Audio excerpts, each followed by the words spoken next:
Están diciendo que la boca es la puerta de ingreso del aparato digestivo, pero también se habrá de comunicar con el aparato respiratorio, ¿verdad? Por la boca entran los alimentos y también puede entrar el aire.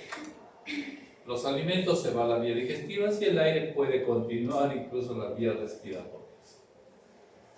En la boca vamos a encontrar una serie de órganos asociados, la cavidad bucal, la faringe, que se encuentra en la parte posterior de la boca. En la boca la entrada está formada por labio superior, labio inferior. En la boca hay alrededor de 32 piezas dentarias que sirven para cortar, desgarrar, triturar, que son los dientes incisivos, premolares y molares. Los molares son para triturar, los caninos para desgarrar, los incisivos para cortar.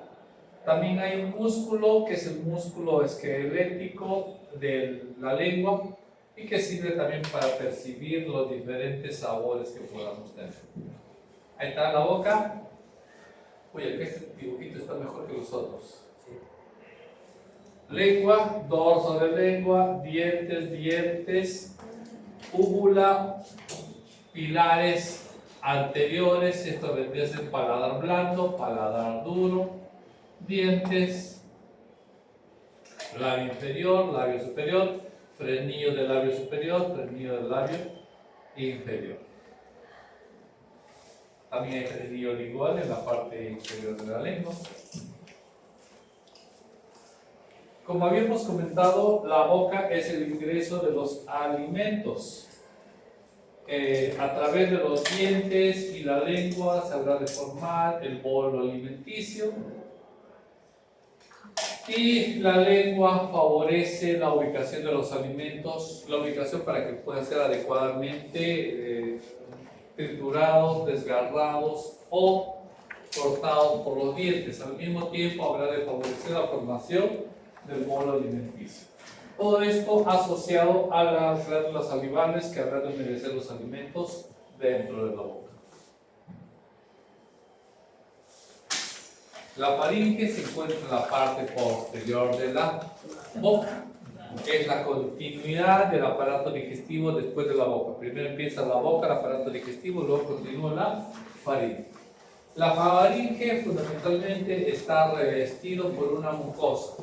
Y la mucosa puede ser variable.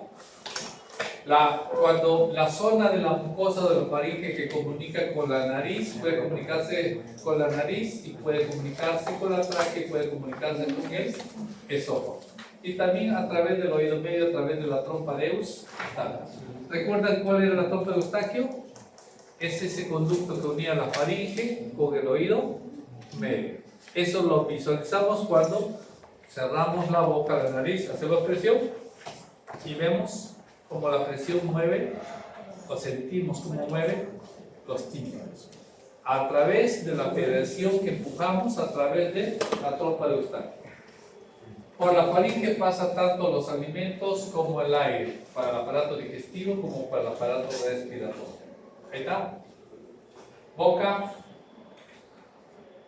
Por acá entra, se comunica fosas nasales por arriba y por acá se puede comunicar fundamentalmente hasta las vías respiratorias y a las vías digestivas.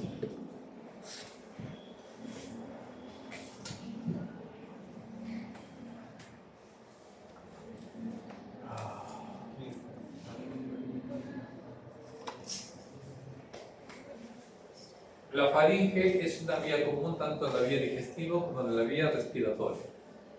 ¿Cuándo es para una vía digestiva? Cuando el alimento ingresa a la boca, pasa el alimento por la boca y al momento de pasar hacia el esófago, entonces se cierran las vías respiratorias en ese momento, el momento de deglutir, el momento de tragar. Se cierran las vías respiratorias. ¿En qué consiste cerrar las vías respiratorias? En que existe un cartílago que se llama epiglotis. Existe una laringe. Recordad que la laringe, su espacio central es hueco, tiene una luz. Y encima de esa luz hay un cartílago que se llama epiglotis. El huequito, la luz de la laringe se llama glotis. Epiglotis está encima de la glotis. ¿Qué pasa? Pasa el alimento, al momento de pasar, empuja la epiglotis, y al empujar la epiglotis, cierra la glotis y deja que el alimento pase hacia el esófago. ¿Ya? ¿Qué pasa cuando no hay alimento? Entonces el aire ingresa, puede ingresar por la boca, la vía hacia las fosas nasales, y como la epiglotis está abierta, pasa hacia la tráquea a través de la laringe. Entonces hay una zona de más o menos de la epiglotis a nivel de la laringe que controla en qué momento pasa el alimento y en qué momento pasa el aire, por la vía digestiva o respiratoria. Nuevamente, boca y faringe. La vía respiratoria, acá está, las fosas nasales separadas por el paladar duro de la boca. Las fosas nasales se comunican con la faringe por acá y la boca se continúa con la faringe por acá. Vale decir, la faringe es la zona común tanto de las vías respiratorias como de las vías digestivas.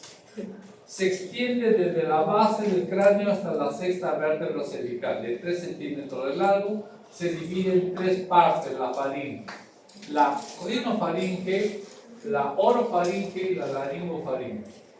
La rinofaringe vendría a ser, o la nasofaringe vendría a ser esta porción que se comunica con las fosas nasales. Suele estar recubierta por un epitelio pseudoestratificado cilíndrico ciliado. La orofaringe asociado a la boca, usualmente asociado a un epitelio poliestratificado plano. Y la laringofaringe asociado fundamentalmente a lo que es la laringe.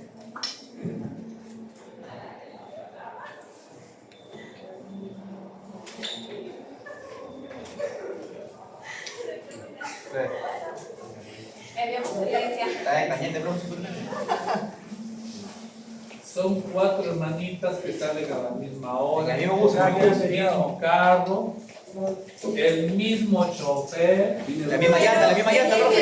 La misma llanta. En el video salimos las 3. las 3. Venían 2 compañeros todavía. Profe, ese video yo vi en TikTok. Bueno, como es el día del padre, yo estoy paternal. Y de eso, sorpresa. Con su regalito viendo. Su coreanito de trabajo. Hola. ¿Está? ¿Se me da? A nivel de la faringe se encuentran las amígdalas. ¿Saben dónde están las amígdalas? Abren la boca, di A, y hay un par de pelotitas a todos. Esas son las amígdalas. Más tardecito en pleno la llevan, que ya saben dónde, dicen ya.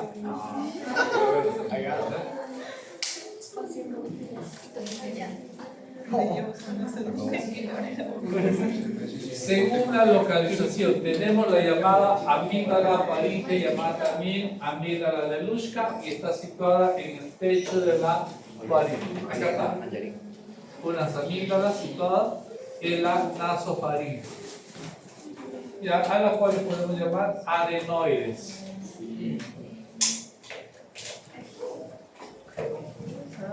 Luego tenemos la amígdala palatina, llamada también tónsila, que se encuentra situada en la entrada de la orofaringe entre los pilares del velo paladar. La amígdala palatina es la que ustedes ven cuando la persona dice A al fondo, esas 2 amígdalas hinchaditas que a veces se ven. Esa es la tónsila o amígdala palatina. Existe también la amígdala lingual, que es el conjunto de tejido linfoideo más voluminoso de la faringe, está situado en la base de la lengua.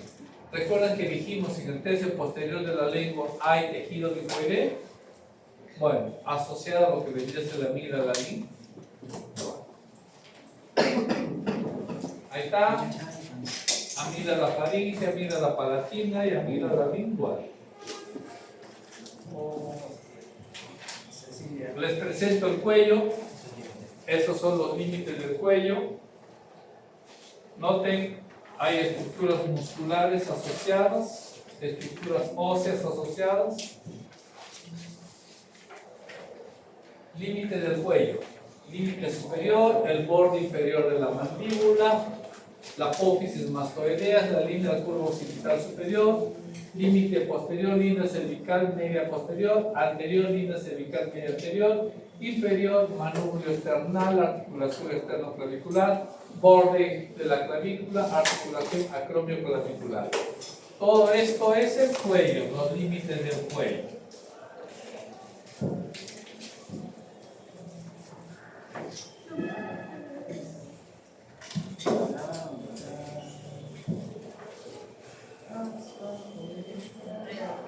Ahora, el cuello lo podemos dividir en varias regiones. Región anterior,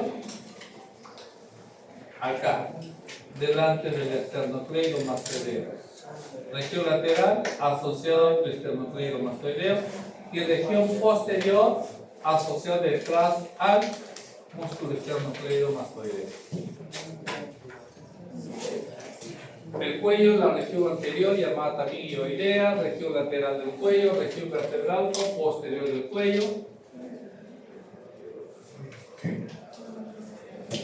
En el triángulo anterior del cuello tenemos los límites del triángulo anterior, borde inferior de la mandíbula, línea media, borde anterior del músculo esternocleidomastoideo que les habíamos comentado. Acá está el triángulo anterior. En el piso hay los músculos suprayoideos y los músculos infrayoideos. Tenemos el triángulo posterior detrás del esternocleidomastoideo. El triángulo posterior está limitado por el borde posterior del esternocleidomastoideo, la clavícula por abajo y el borde anterior del músculo trapecio por la parte de atrás. En el piso tenemos al músculo esplenio, elevador de la escápula, escalenos. Contiene a los ramos cutáneos del plexo cervical y el nervio espinal. En el triángulo anterior habíamos comentado, limitado por el borde inferior de la mandíbula, la línea media, borde anterior del esternocleidomastoideo, el triángulo posterior, borde posterior del esternocleidomastoideo, clavícula, borde anterior del músculo trapecio que ya habíamos comentado. En la región anterior oioidea hay dos zonas o regiones, la zona suprayoidea y la zona infrayoidea. La zona suprayoidea tenemos a los músculos digástricos, piloyoideo, estiloyoideo, genioideo. Mientras que en la región infrayoidea tenemos al músculo esternocleidoyoideo, al músculo muyoideo, al músculo tiroyoideo y al músculo externotiroideo. Músculos de la región anterior del cuello.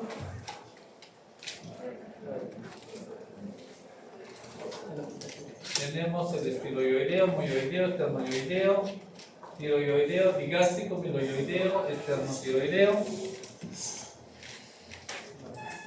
En la zona suprayoidea tenemos el músculo digástrico que se inserta formando un arco largo de concavidad hacia arriba y se va a la base del cráneo, la parte media del maxilar inferior, inervado por el vientre anterior fundamentalmente, asociado al nervio dentario inferior, rama del maxilar inferior.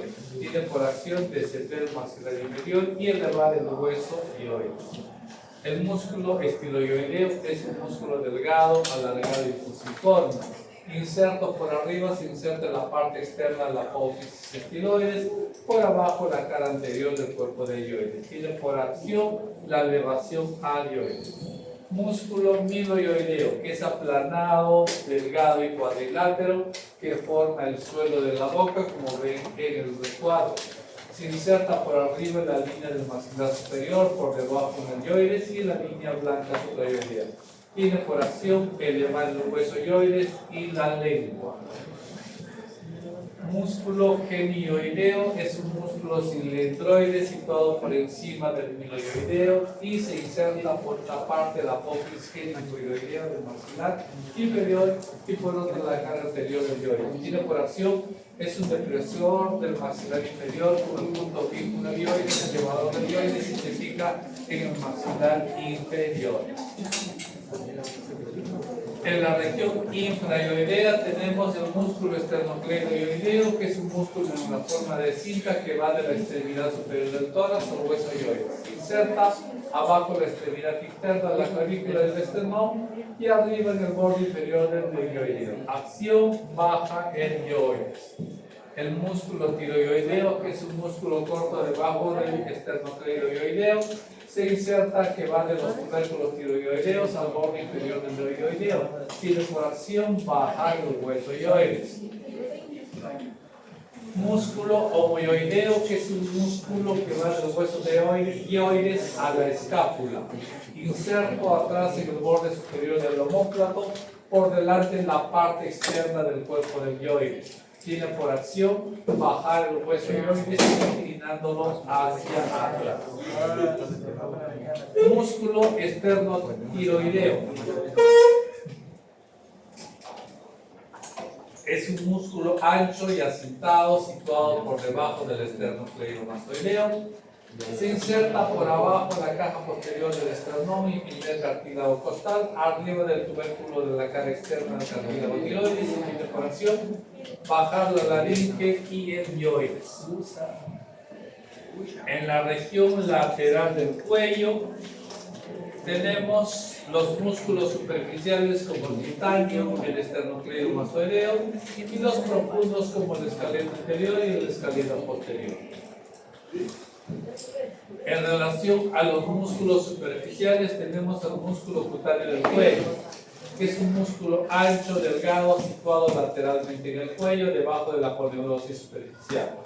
Inserto por arriba el borde inferior del maxilar inferior y por abajo el tejido subcutáneo de la región clavicular. Tiene por acción llevar hacia debajo de la piel del mentón y el labio inferior, que indica expresión de las pasiones tristes. Arruga transversalmente la piel del cuello. Músculos profundos, el músculo esternocleidomastoideo es un músculo grueso, va oblicuamente de la parte superior del tórax a la apófisis mastoide. Se inserta en el músculo formado por dos porciones, el fascículo esternal y el fascículo clavicular. Tiene por acción doblar la cabeza sobre la columna vertebral, la inclina hacia sí y le imprime al propio tiempo un movimiento de rotación hacia el lado opuesto. Músculos profundos, por ejemplo, como el músculo escaleno, es un músculo triangular situado profundamente a cada lado del cuello. Son tres: escaleno anterior, medio y posterior. Inserto el músculo anterior en los tubérculos anteriores de la tercera a la sexta vértebra cervical, el músculo medio arriba en los tubérculos anteriores de las seis últimas, debajo de las dos primeras costillas. Músculo posterior por arriba se inserta de los tubérculos posteriores transversos de la tercera a la sexta cervical y abajo en la segunda costilla. Acción: eleva la costilla desde la región cervical e inclina, mantiene fija la columna cervical. Tenemos la región prevertebral o posterior del cuello. Comprende tres músculos a cada lado que están aplicados contra la columna vertebral. Recto anterior mayor de la cabeza, recto anterior menor de la cabeza y largo del cuello. En la región anterior y mayor de la cabeza, vamos a tener el músculo aplanado y triangular que va del occipital a la apófisis transversa de la columna cervical, inervado por el plexo cervical profundo y tiene por acción la flexión de la cabeza. Si los dos músculos se contraen, rotación hacia el lado correspondiente. Si la contracción es unilateral. El músculo anterior menor de la cabeza es un músculo cuadrilátero, situado por detrás del precedente, que va desde la apófisis basilar a la cara anterior de las masas laterales del atlas, inervado por el primer nervio cervical y tiene por acción flexionar la cabeza sobre la columna vertebral. El músculo largo del cuello es un músculo alargado y a menudo muy delgado que va del atlas a la tercera vértebra dorsal, inervado por los cuatro primeros cervicales y tiene por acción flexor de la columna vertebral. Vemos acá algunas estructuras características asociadas al cuello. Tenemos el músculo esternocleidomastoideo, el vientre del músculo homoioideo, el vientre superior del músculo homoioideo, tenemos el músculo trapecio, músculo esternoioideo, fundamentalmente. Vemos también acá el esternocleidomastoideo, y son estructuras que de una u otra manera nos van a poder identificar algunas estructuras, algunos trígonos que vamos a ver acá. Triángulo del cuello, tenemos el triángulo submandibular, de verdecito, lo vemos ahí, el triángulo submentoniano, el carotidio muscular, triángulo clavicular, el triángulo occipital y el triángulo frénico. En relación al triángulo submentoniano, por debajo está delimitado por el cuerpo del hueso ioides, a los lados los dientes anteriores derecho e izquierdo del músculo digástrico y contiene los ganglios linfáticos submentonianos. Acá está el triangulito. Tenemos el triángulo submaxilar en esta zona, en el cual está conteniendo la glándula submaxilar y su conducto submaxilar, también llamado conducto de Wharton, arteria facial, vena facial, nervio hipogloso, arteria y nervio miloideo, arteria submentoniana. Detrás podemos encontrar la porción inferior de la glándula parótida, arteria carótida externa, vena yugular interna y nervio glosofaríngeo y vago profundamente. Tenemos acá el triángulo carotídeo que vendría a corresponder a este triángulo.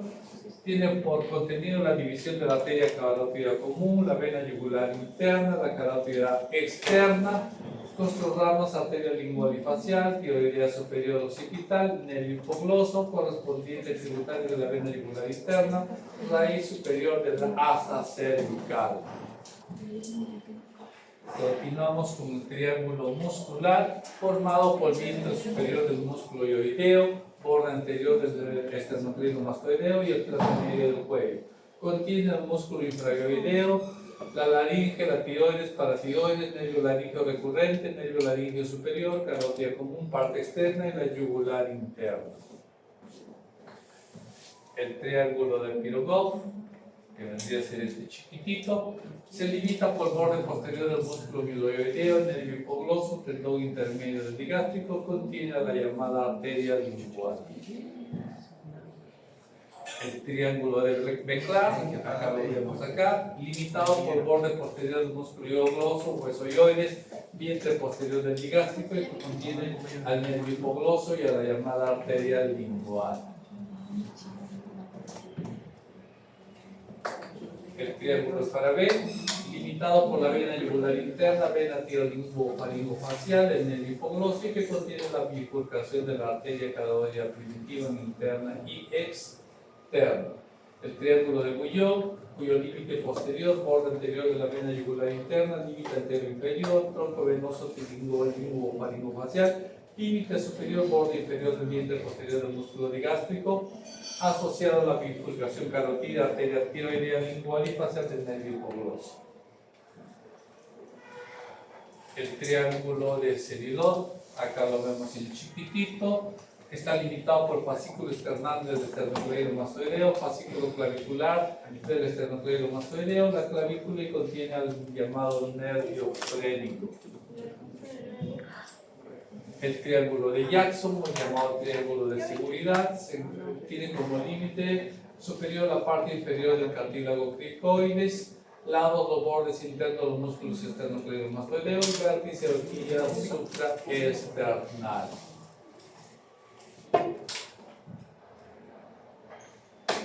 El cuadrilátero de Portman tiene como límite superior el asta mayor del mioides, inferior el cartílago tiroides, anterior músculo tiroideo, posterior músculo constrictor medio de la faringe.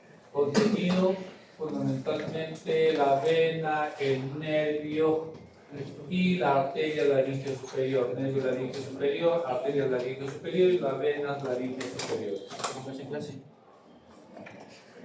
El cuadrilátero Fogliolini, con su límite superior, borde inferior de la mandíbula, posterior, borde anterior del músculo esternocleidomastoideo, inferior es un límite imaginario de 1.5 centímetros por debajo del borde inferior de la mandíbula, anterior la línea perpendicular de la comisura bucal hacia el inferior del cuadrilátero. Contenido del ramo metoniano marginal de la rama cervicofacial del séptimo par craneal.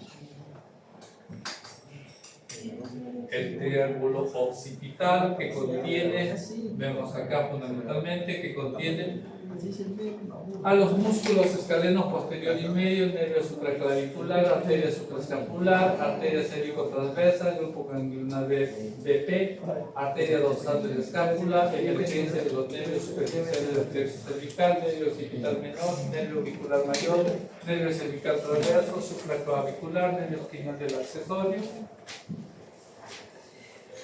triángulo supraclavicular, conteniendo a la vena y la arteria subclavia, plexo braquial, tercera porción de la arteria subclavia, nervio supraclavicular, escaleno anterior y medio, vena yugular externa, desembocadura de la vena supraescapular y cervical transversa, nervio para el subclavio. Solamente para hacer referencia a algunas referencias que hemos tomado en cuenta para ver los triángulos o trígonos anteriormente. Vemos ahí el nervio frénico, la vena subclavia, el plexo braquial, la arteria subclavia, el triángulo de Phillips, triángulo suboccipital. Lo tenemos fundamentalmente como límite interior, recto posterior, límite superior, oblicuo, superior, límite inferior, oblicuo, inferior, contenido en la arteria vertebral, primer nervio cervical, rama posterior, segunda del nervio cervical. Algunas cositas para poder recordar nuevamente en relación a la cabeza y cuello. Esquema de las arterias del cuerpo humano, estas que se van dirigidas fundamentalmente al miembro superior, el corazón. Recordar que tiene ventrículo derecho, ventrículo izquierdo. Del ventrículo derecho sale la arteria pulmonar que se dirige a los pulmones. Del ventrículo izquierdo sale la aorta ascendente. Esta aorta ascendente se dobla y forma el llamado callado de la aorta. De ese arterio callado de la aorta sale la arteria carótida izquierda que se dirige hacia la cabeza y la arteria subclaviana izquierda que se dirige al miembro superior. Luego del callado de la aorta se continúa como la aorta ascendente y da ramas a todas las ramas a nivel abdominal y también a miembros inferiores. En cambio, la otra rama del callado de la aorta es el tronco derecho, que va a dar origen a la arteria carótida común y la arteria subclavia derecha. La arteria subclavia se va a continuar hacia el miembro superior derecho y la arteria carótida común hacia el cuello y a la cabeza. Sistema arterial que estamos viendo, vemos acá el callado de la aorta, fundamentalmente la arteria subclavia izquierda, la arteria carótida izquierda, el tronco brachiocefálico derecho y la estas mismas, cómo se disemina a nivel de la cabeza al nivel del cráneo. Este es un esquema para poder visualizar las venas a nivel del vemos que a nivel del corazón las venas llegan a la aurícula izquierda y a la aurícula derecha. A la aurícula izquierda llegan las venas derecho del pulmón. Y a la aurícula derecha llega la vena cava superior y la vena cava inferior. La vena cava superior trae fundamentalmente del tronco brachiocefálico derecho, de la vena izquierda, de la vena áptica. Todas ellas fundamentalmente vienen fundamentalmente de la zona de la cabeza y del miembro inferior. La vena cava inferior el sistema porta-hepático de la circulación abdominal que va a llegar de las venas ilíacas comunes que vienen fundamentalmente de la vena ilíaca, de la femoral, de la profunda, fundamentalmente que vienen de los miembros inferiores. Para verlo directamente, vemos acá la vena brachiocefálica, vemos acá la vena tiroidea, la vena yugular y las estructuras arteriales asociadas.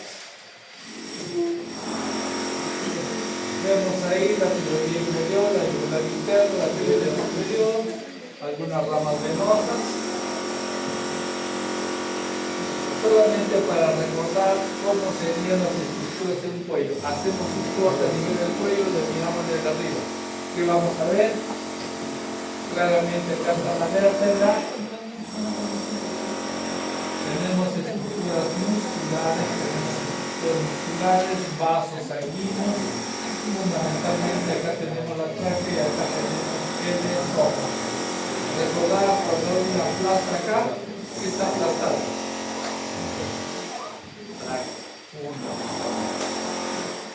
Tráquea fundamentalmente está aplastando y de la respiración. Algo para recordar en relación a lo que es el globo ocular. Es la principal estructura del ojo humano ubicada en la cavidad ósea, similar a una cámara fotográfica con un sistema de lentes.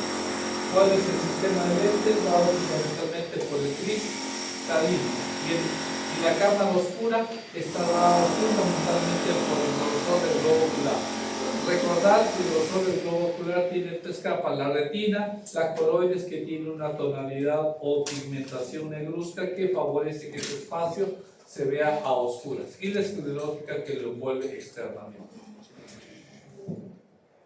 Estructuras internas, vemos ahí el humor vítreo, el humor acuoso en la parte anterior. Recordar nuevamente que la pared del globo ocular tiene una capa interna retina, que es el tejido nervioso fotosensible. Tiene la capa media, uvea o vascular, que posee tres regiones: coroides en la porción posterior del globo ocular, cuerpo ciliar en la porción anterior del globo ocular y el iris en la porción anterior del globo ocular. Recordar que el iris, ambas porciones del iris va a determinar un pequeño espacio que se llama pupila. La capa esclerocorneal en la parte posterior se llama, que recubre la parte posterior del globo ocular, se llama esclerótica, y la parte transparente y que cubre la parte anterior del globo ocular se denomina córnea. Recordar también que existen glándulas lagrimales, y gran parte de estas glándulas lagrimales es una parte de la secreción lagrimal. La única esta zona sale hacia el exterior, pero una parte también ingresa por los conductos lagrimales y llega a las cosas, sale como alguna porquería y una sanitaria. Histológicamente se puede describir tres capas: la esclerocornea, que es la capa más externa, la coroides y la retina, que es la capa más interna.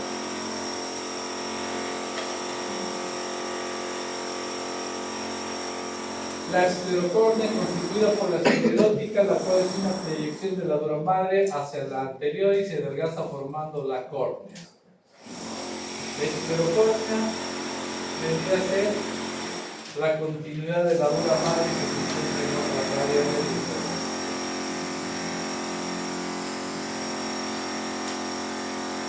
La capa media vascular o uvea es la capa media del globo ocular. Se encarga de la protección de la retina y la producción del humor acuoso. Proporciona mecanismos para la acumulación de la cantidad de luz que entra en el ojo. Recordar que controla la cantidad de luz que entra en el ojo, la pupila. ¿Y de qué depende la pupila? Del iris. Recordar que en el iris hay una musculatura, el esfínter del iris, que aumenta o disminuye el diámetro del iris. Algo más: acomodación para la visión lejana o cercana está dado por el cuerpo ciliar, que tiene que ver con el cristalino. El cristalino es un eje que se va a acomodar de acuerdo a lo que se necesita, visión cercana, visión lejana. Y esa acomodación va a depender de la musculatura que se encuentra en el cuerpo ciliar. Recordar que gran parte de la vascularización depende de la capa media del globo ocular, la coroides. La coroides es una capa de tejido conectivo laxo, rica en vasos sanguíneos, lo cual indica el globo ocular, el pigmentado, que ayuda a promover el exceso de luz, y oscurece el interior del ojo. Iris presenta fibras musculares lisas radiales y circulares, y la contracción y relajación regula el tamaño de la pupila, como habíamos comentado. El color de los ojos depende de la coloración del iris. Hay fibras circulares que se contraen en el efecto parasimpático, dejan pasar menos luz, y hay fibras radiales que hidratan con una radial simpático, que dejan pasar más. El simpático, ¿qué hace? Aumenta el diámetro. Y el parasimpático disminuye el diámetro.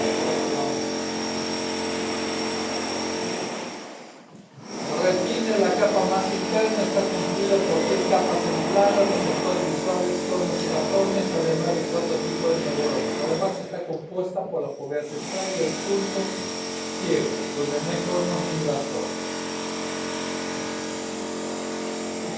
Fovea central es la depresión de la retina, cuya función es percibir los colores y los detalles finos de las imágenes para la visión aguda. Por este motivo, los conos son más abundantes en este sector, no así los bastones. Esta es una representación de la distribución de los segmentos de la zona, pero sin embargo hay más abundancia de los conos. Las estructuras fotorreceptoras de la retina son los conos y bastones. En relación a los bastones responden a pequeñas cantidades de luz, de que los bastones se especializan en la visión nocturna. ¿Con qué ves en la noche? Con un bastón, ¿verdad? Bueno, ¿y con qué ves de día? Con un cono, ya que los conos se logran hacer visualizar bien los diferentes colores de la luz.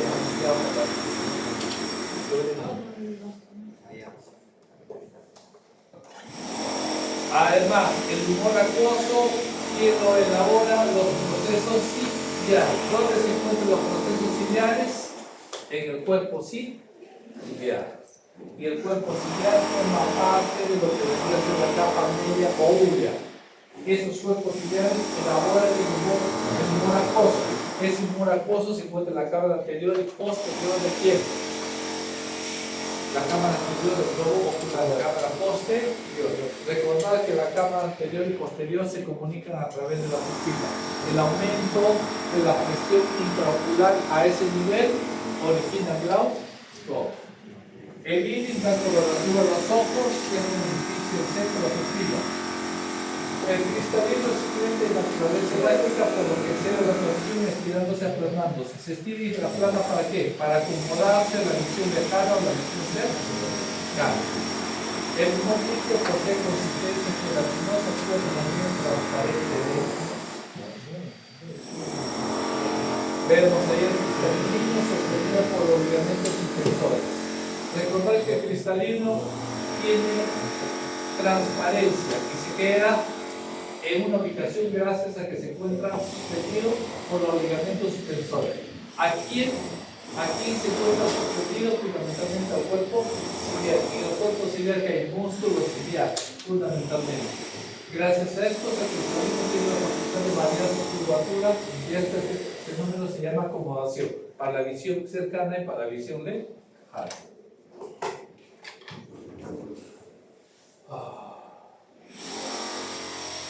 Los movimientos cristalinos permiten la visión nítida a cualquier distancia que se encuentre el objeto. La visión más clara se obtiene cuando la imagen se forma sobre la retina. Para la visión lejana, el músculo ciliar se relaja y el ligamento ciliar se encuentra tenso. Para la visión cercana, el músculo ciliar se contrae y el ligamento ciliar se encuentra relajado. O sea, el cristalino sirve para ver la visión lejana, la visión cercana y la visión lejana. Músculos oculares, huesos oculares, en la órbita se encuentran 7 tipos de músculos: frontal, lacrimal, espuelas, cinemático, maxilar, palatino y esfenoide. Todos ellos forman las órbitas, dentro del cual se encuentra fundamentalmente el globo ocular. También hay músculos extrínsecos del globo ocular y los músculos que aseguran los diferentes movimientos hacia arriba, hacia abajo, dar la vuelta del músculo del globo ocular. Tenemos oblicuo superior, elevador, párpado superior, recto superior, recto lateral, recto medial, recto inferior, oblicuo superior. Todos de una u otra manera están integrados por algunos panes craneales. Nuevamente, para ver la ubicación de los músculos extrínsecos alrededor del globo ocular. Músculos por relación, su ubicación y los medios que tienen que ver. Notarán que sus medios son pares craneales. Órbita y inserción muscular, ahí están. La órbita, estructuras óseas y las estructuras musculares asociadas al globo ocular. Músculo elevador del párpado. El músculo elevador del párpado superior es un músculo voluntario que está situado en el interior de la órbita y su función principal es la elevación del párpado superior. Cada vez que haya su contracción, el músculo produce una elevación del párpado. Está inervado por la rama interior coronaria del opositor, que está separado por un pequeño músculo gigante llamado músculo rentable, que tiene una función médica del músculo elevador del párpado. Estructuras externas, glándulas lagrimales, canales lagrimales, ducto naso lacrimal. Tiene lo que habíamos comentado antes. El aparato lacrimal, el glóbulo está permanentemente humedecido por las lágrimas, que puede ser el aparato lacrimal, y el cual está compuesto por glándula lacrimal que produce lágrimas. Y esa lágrima hace el exterior o hace los canales lagrimales o los conductos lacrimal. ¿Listo, chicos?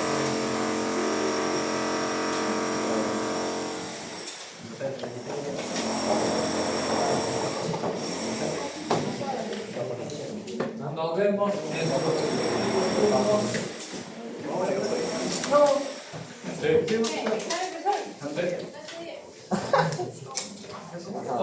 Pollito. Pollito, pan de gallina, KFC. A ver, ya llegó Norley, Ya está ya anotada. llegó María Paz, Ya está anotada. Eli,